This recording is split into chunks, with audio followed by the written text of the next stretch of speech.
Lechaim, Lechaim. Nous nous retrouvons à la veille de la paracha Vayera. On va lire demain la paracha de Vayera.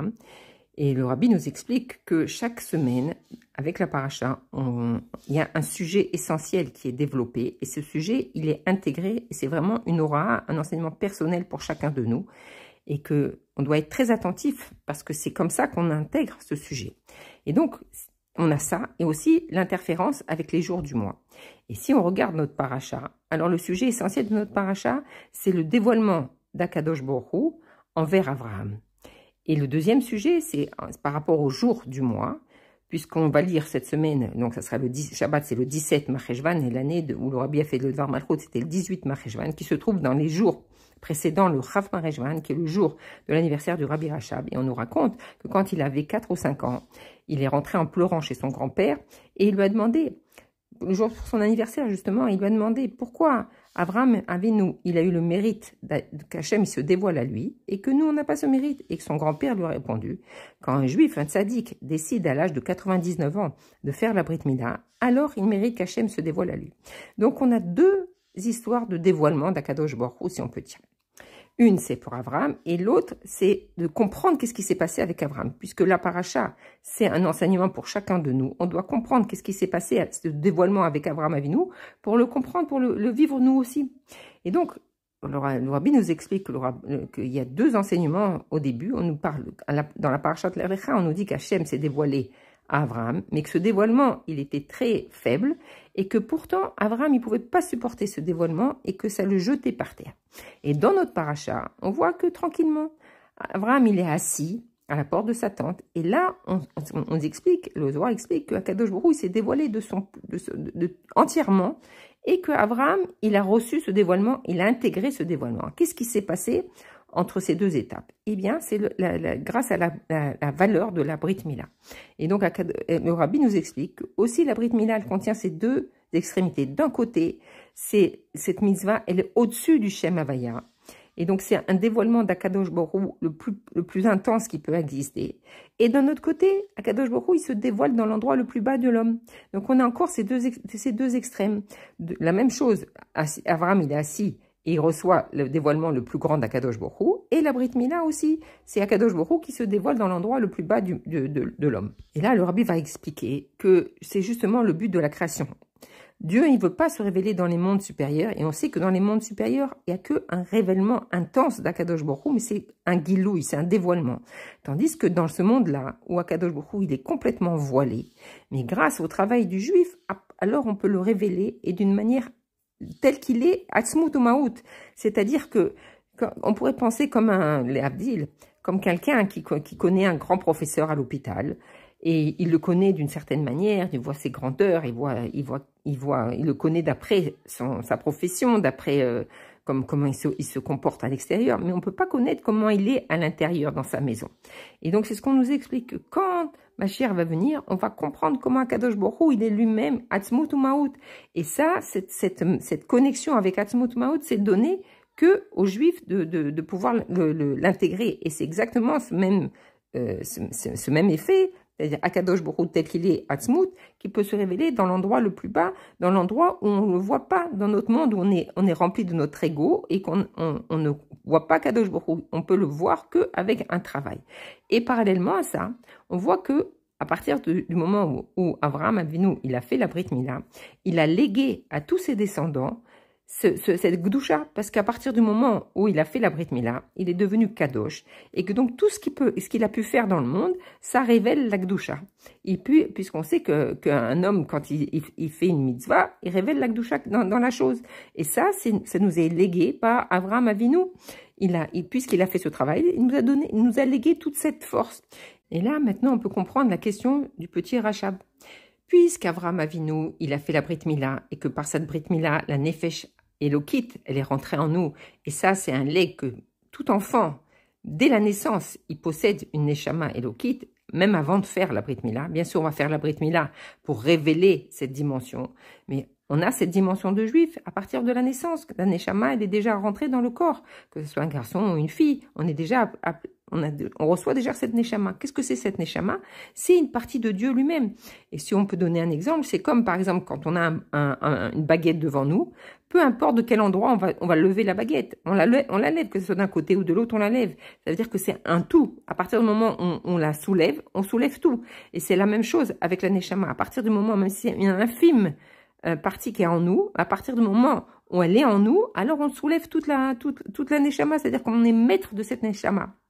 Et d'ailleurs, on voit que un enfant, même tout petit, quand on va lui expliquer que le monde, il appartient à Kadosh Baruch Hu, et qu'avant de manger, on doit faire une bracha, et qu'après de manger, on doit faire une autre bracha, alors il pose pas de questions, c'est inné chez lui, il le comprend, il le fait avec enthousiasme. On lui demande d'embrasser la mezouza, il comprend pas ce que c'est une mezouza, mais il l'embrasse avec joie. Et donc c'est ce qu'Abraham il nous a légué, que ça dépasse la logique. Tout juif, il sait que Dieu c'est le maître du monde et que quand on veut dire merci, on dit merci à Kadosh Baruch Hu. Ça passe pas par le sechel, c'est inné. Et ça c'est le don que Abraham Avinu nous a fait. Maintenant la question du Rabbi Racha, puisqu'Abraham Avinu il nous a légué ce don, cette force de recevoir Akadosh Baruch Hu, alors pourquoi lui, il a eu le mérite de le voir, de parler face à face à Akadosh Baruch Hu, et nous, on n'a pas ce mérite?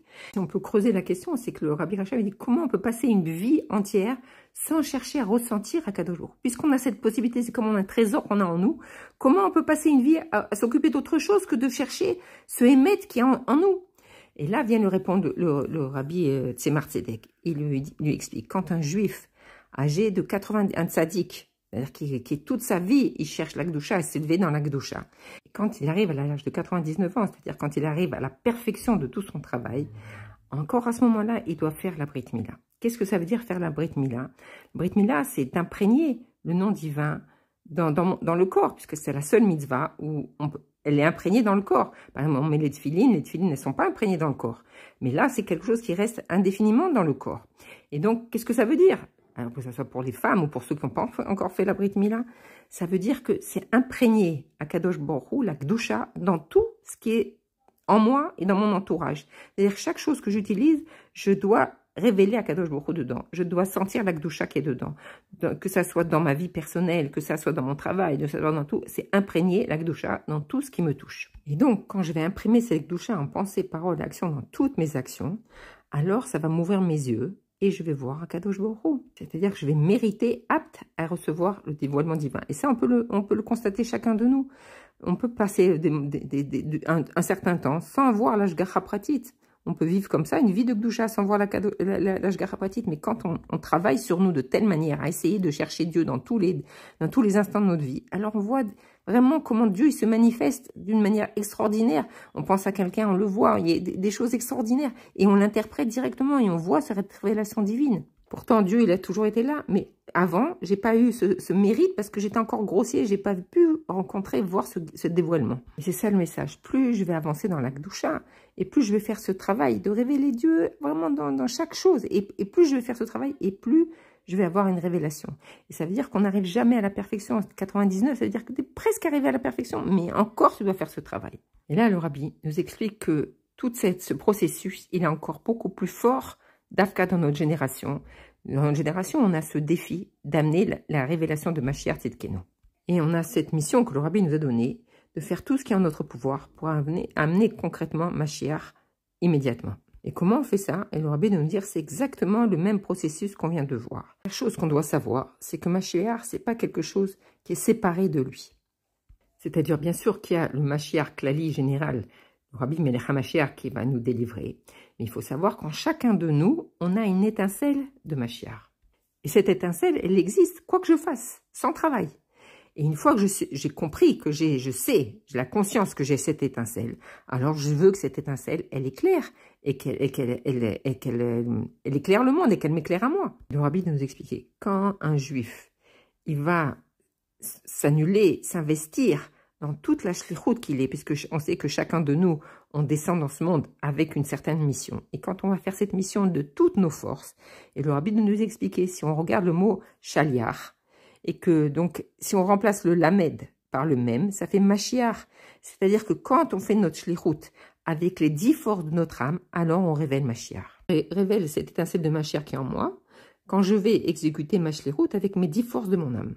Dans la première étape qu'on a parlé tout à l'heure. Donc, quand je fais ce travail sur moi, de dévoiler Akadosh Baruch Hu, c'est-à-dire de révéler l'Akdosha dans chaque chose de ma vie, alors en fait, je révèle l'Akdosha entre Akadosh Baruch Hu et moi. Le monde, il n'a pas de prise à ce moment-là. Bien sûr, ça ne suffit pas. Il faut aussi que j'impacte le monde, que j'imprime dans le monde le nom divin. Donc là, je suis un chaliar. C'est-à-dire que c'est Akadosh Baruch Hu qui m'envoie pour transformer le monde. Et quand je vais faire ça avec mes 10 forces de l'âme d'une manière la plus forte, alors je révèle Mashiach. En fait, c'est comme si qu'on allumait, chacun il allume sa petite allumette, et que l'ensemble de toutes les allumettes, ça fait un grand feu. C'est la même chose. Quand chacun de nous, on va allumer notre étincelle de Mashiach qui est en nous, alors ça va révéler le Mashiach Klali. Si avant, tout mon travail, c'était d'imprimer l'Akdosha dans toutes les choses de ma vie, maintenant, on va aller à une étape supérieure. C'est-à-dire que maintenant, toutes mes actions, elles vont être en fonction adaptée à la Géoula. C'est-à-dire, je dois imaginer comment ça sera dans la Géoula, et donc toutes mes actions, elles sont adaptées à cette situation de Géoula. C'est-à-dire, je ne vis plus dans la Géoula, je me propulse déjà dans la Géoula, et le fait de me propulser dans la Géoula, ça m'amène les forces pour changer le monde et impacter le monde de la Géoula. Et ça va réveiller en moi, ça va élever et réveiller en moi l'étincelle de Mashiach, et le révéler. On voit que c'est le même processus qu'on a vu tout à l'heure. D'abord, il y a la conscience que Mashiach, il est en moi, il est dans le monde. Ensuite, à partir du moment où je sais que c'est en moi, alors je m'entête et j'ai un languissement de vivre cette situation où le Mashiach il va être révélé. Et pour ça, eh bien, je dois travailler dans le monde. Et que ces actions, c'est pas simplement pour révéler l'Akdosha, pour imprimer l'Akdosha dans le monde, mais plus que ça, pour imprimer la Géoula dans le monde. Et tout ça, ça se rajoute dans notre génération. Notre génération, elle termine tout un processus. Ce processus a commencé avec le dévoilement de la Chassidoute, a continué avec l'Admor Zaken, mais il y a eu un tournant décisif avec le Rabbi Rachab, quand il a fondé la Yeshiva Tomret Mimim. Ce qu'on doit savoir du temps du Rabbi Rachab, il y avait beaucoup de yeshivot, donc il n'y avait pas un réel besoin de créer encore une autre yeshiva. Et le peuple juif était encore dans le Torah et Mitzvot, il faisait Torah et Mitzvot, il respectait la Torah et les Mitzvot. Il y avait très peu qui étaient écartés du chemin. Alors pourquoi il a fondé une yeshiva? Parce qu'il a voulu établir une armée. C'est quoi cette armée? C'est une armée Chabad. Bien entendu, c'est une armée qui ne va pas se battre avec des armes, mais d'une autre manière. Et donc, cette yeshiva Chabad, c'est les initiales de Chayalé ben David. Alors pour ça, il faut comprendre, c'était quoi les soldats de l'armée de David? C'était des soldats qui ils se donnaient tellement dans la mission de la guerre, c'est qu'ils étaient complètement détournés de tout ce qui était matériel, à tel point, c'est qu'on sait que quand un soldat il s'en va en guerre, que Dieu préserve, il peut arriver que, surtout à cette époque-là, qu'il soit tué, et on ne retrouvait pas son corps, et sa femme est restée à Gouna. Donc, qu'est-ce qu'on faisait? Avant de partir en guerre, ils faisaient un guet à leur femme en disant si, avec une condition que s'ils ne revenaient pas, on ne retrouvait pas leur corps, alors que la femme, elle était divorcée et pas à Gouna. Parce qu'il n'y a rien de pire que d'être une femme à Gouna et de passer toute sa vie toute seule. Et ça, c'est quelque chose de très très profond, parce que quand un soldat, il s'en va, et qu'il a dans son inconscient que si Dieu préserve, il meurt, sa femme, elle va rester à Gouna, donc il ne va pas donner toutes ses forces dans la guerre. Mais quand il est libéré de tous les soucis matériels, alors il va donner toutes ses forces dans la guerre. Et plus profondément, qu'est-ce que ça veut dire? C'est-à-dire que quand un juif, il étudie la Torah, alors il fait ce qu'Hachem, il va apprendre pour se conduire comme Hachem il veut. Et ça, c'est le niglé de la Torah. Maintenant, quand il va étudier la Chassidoute, comme c'était le cas dans la Yeshiva Tomret Mimim, qu'est-ce qu'il va étudier? Il va apprendre à connaître Akadosh Baruch Hu et à le rencontrer. Et donc, pour vraiment connaître Akadosh Baruch Hu, c'est une guerre. Alors, c'est comme les soldats de l'armée de David, ils devaient faire un acte de divorce. Qu'est-ce que ça veut dire? Ça veut dire que les élèves de la Yeshiva Tomret Mimim, ils se déconnectent complètement de ce qui est matériel, à tel point qu'ils ne sont plus dépendants de la matérialité. C'est-à-dire que la matérialité du monde, c'est pas son but, mais il va l'utiliser, comme l'âne, il s'appelle Hamor, c'est-à-dire monter sur l'âne, c'est-à-dire dompter le matériel pour l'utiliser pour Akadosh Baruch Hu. Le Rabbi Rachab a fait 2 prophéties. Il a expliqué que dans la prochaine génération, ça serait une génération qui va s'élever, qui va faire une révolte, que Dieu préserve, contre Akadosh Baruch Hu. C'est toute la génération de la Haskala. Ensuite viendra une autre génération qui s'élèveront contre l'idée même de Mashiach. Et que la solution, l'arme secrète pour combattre ces deux générations, c'est justement l'étude de la chassidoute et de Niglé la Torah dans ces yeshivot de Tomchet Mimim par les Chayel et Ben David. Ça, c'est l'arme secrète. C'est pas avec des tanks et des armes, mais la vraie arme, c'est par cette étude conjointe de la chassidoute et du Niglé la Torah. Alors, on peut combattre tous ces effets de la Klippa. Et donc, cette prophétie, ça a plus que 130 ans. Et le Rabbi, il y a, dans le Dvar Malchut de Nunbet, c'est-à-dire il y a plus de 34 ans, nous dit que ce travail, ces guerres de Chayel Ben David, elles sont terminées. Elles sont complètement terminées. Donc, la guerre est terminée, c'est-à-dire qu'on est prêt à recevoir Mashiach. Et le Rabbi nous dit que Akadosh Baruch Hu, il a déjà envoyé Mashiach dans le monde. Mashiach, il est là, et il est même révélé dans le monde. Comme on l'a expliqué, alors il peut y avoir le dévoilement. Ça vient d'en haut. Mais il y a le travail pour nous le recevoir, ce dévoilement, comme on l'a vu tout à l'heure. Kadosh Baruch Hu, il nous donne et nous, on doit révéler. Et le Rav Ginsburg explique que si on veut détailler, faire une description de quelque chose qu'on voit, est-ce qu'on va faire une description telle que nos yeux y voient ou est-ce que comme Hachem il voit la chose? C'est quoi le émet dans ces choses-là? Ça veut dire que si Hachem il dit qu'il nous a envoyé Mashiach et que Mashiach l'est dévoilé, c'est le émet. Mais d'un autre côté, je ne le vois pas. Alors c'est du émet ou c'est pas émet? Alors il faut expliquer que tout le but de la création de ce monde-là, c'est que nous révélons le Hémet. C'est-à-dire que ce n'est pas qu'Hachem il nous révèle le Hémet d'en haut, mais que nous, à travers cette obscurité, à travers ce monde où on ne voit pas Kadosh Baruch Hu, nous, malgré ça, on révèle le Hémet. C'est-à-dire le Hémet qui va venir du bas. Donc, de chaque chose qu'on rencontre, on doit comprendre qu'il y a deux dimensions. Là, il y a la dimension divine, et c'est ça le Hémet, tel que Hachem il voit les choses. Et il y a la Kavana, la raison pour laquelle Dieu il nous l'a donné. Et ça, c'est une chose que moi, je dois dévoiler par mon travail. Et donc, on vit une période qui n'a jamais existé et que tout le travail est terminé, complètement terminé et parfait. Il est arrivé à sa perfection. Et donc, ma chère a envoyé ma chère et il s'est dévoilé. Et maintenant, le travail, c'est de le recevoir. C'est tout notre travail à nous, d'en bas, de le recevoir, de faire tout ce qui est dépendant de nous pour le recevoir. On a expliqué ça, on ne peut pas le recevoir dans l'héritage. Même si on nous donne l'héritage, il faut faire le travail pour l'intégrer, pour le recevoir et pour bien l'utiliser. Et c'est sur ça que le Rabbi a dit qu'on doit se focaliser, que tout notre service divin, il doit être focalisé que sur la réception de Mashiach. Imaginons qu'on va à la réception, la Kabbalat Panim de recevoir Mashiach. Alors évidemment, comment on va se préparer, ça va être de la manière la plus parfaite. On va mettre les plus beaux habits, on va penser les plus belles choses, on va se préparer d'une manière parfaite. On va être le plus parfait possible, aussi intérieurement, extérieurement, puisque Mashiach, il voit tout. Et c'est vraiment dans la situation dans laquelle on est maintenant. Et ce qu'on doit comprendre, c'est que tout le travail qu'on doit faire maintenant, c'est pas un travail qui est extérieur à nous. C'est un travail intérieur à nous. C'est dans notre nimut. Changer notre conscience, ouvrir nos yeux. C'est comme on pourrait dire quelqu'un qui veut être toujours au dernier cri de la technologie. Il va devoir lui-même faire des efforts pour changer sa manière de voir et de comprendre comment ça marche, etc. Jusqu'à maintenant, tout notre travail, c'était d'être comme Dieu voulait, dans le Hémet, comme on a expliqué avant, d'après la vision divine, d'être au niveau du Hémet. Maintenant que le Rabbi nous dit que le Hémet, il est déjà ici, que tout est terminé, le Hémet, il est déjà ici, ma chère est déjà là. Et donc, cette prise de conscience, elle doit encore plus nous donner des forces pour s'adapter, pour être prêt à recevoir ce dévoilement. Le Rabbi termine le Dvar Malchut en expliquant que même quand ça doit tellement être dans notre vie, dans les détails de notre vie, que même quand on mange, on ne doit pas se sentir rassasié. Parce que le vrai repas qu'on voudrait manger, c'est le repas du Léviathan et du Shorabar. Et tant qu'on n'a pas ce repas-là, alors on n'est pas rassasié. Et donc notre Birkat Hamazon, en vérité, il n'est pas conforme, puisque normalement, on fait Birkat Hamazon quand on est rassasié. De là, on voit à quel point on demande Mashiach, que c'est vraiment de notre corps, on ressent le manque de Mashiach. Et d'ailleurs, il y a une allusion aussi dans notre paracha, puisqu'on nous dit que l'enfant grandit et il fut sevré. Et Abraham fit un grand festin le jour où l'on sevra Yitzhak. Et c'est écrit, les Rachamim, ils nous disent que de la même manière que ce jour-là, parce que Yitzhak, il a été sevré, alors on a fait une grande séouda. Alors pour la descendance de Yitzhak, aussi, il y aura un grand festin. Et c'est le festin des tzadikim, l'ati de lavo, au repas de Mashiach. Et donc, comme tout, à la fin d'un repas, on doit faire quand on fait Birkat Hamazon avec un verre de vin.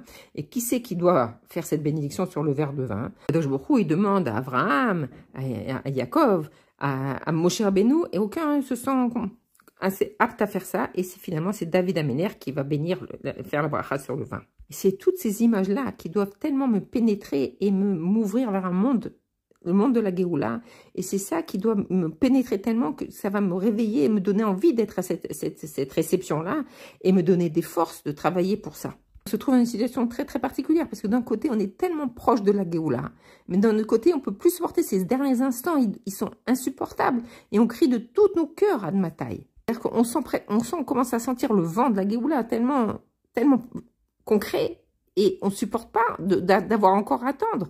Et cette situation, c'est ça qui apporte le plus grand nachat à Kadosh Baruch Hu, c'est de voir à quel point on est languissant de Mashiach. On vit déjà à Mashiach. On ne peut plus supporter de l'avoir que dans la conscience, si on peut dire, et pas le vivre concrètement. Et ça, c'est ce qui provoque le plus grand nachat, et que Akadosh Baruch Hu, tout de suite, il va nous envoyer Mashiach avant même l'entrée du Shabbat. Et on sera tous au Beth Amikdash, Bezrat Hashem, Shabbat Shalom, et Ri Adonai, nous mourir, nous verra, nous melech HaMashiach, l'Olam Vaed.